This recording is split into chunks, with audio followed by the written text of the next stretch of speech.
When we discuss the nature of poverty, the conversation usually centers on a single variable, the size of a paycheck.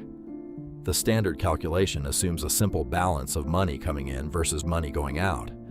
But this calculation ignores a structural penalty that targets the transaction itself.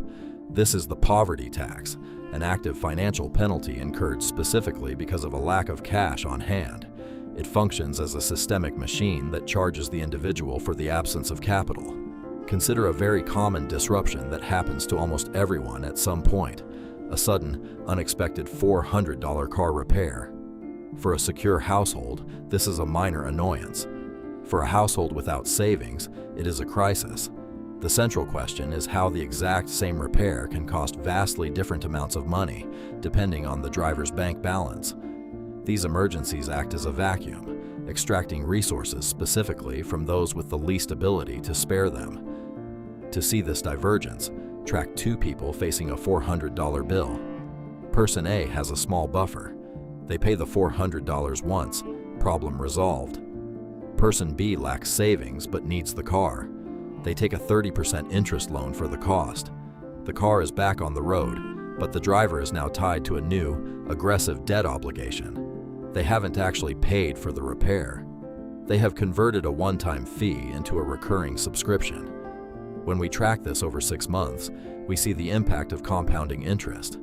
That $400 repair has now ballooned to over $700. The money needed to survive tomorrow is being consumed by the emergency that happened yesterday.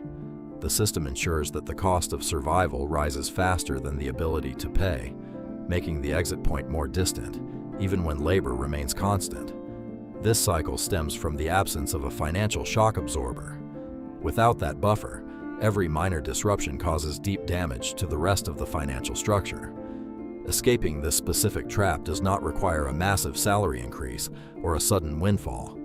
Breaking a cycle this aggressive doesn't require rebuilding the entire machine. It requires a single, solid point of resistance. That resistance is a $500 emergency buffer. $500 is enough to absorb the majority of the day-to-day emergencies that typically trigger the debt cycle. This reserve serves as an active line of defense, intercepting the interest before it has a chance to take hold. It is the only reliable way to ensure a $400 problem stays a $400 problem. Empowering. Securing a $500 buffer shifts the equation from an endless debt cycle to a manageable one-time cost.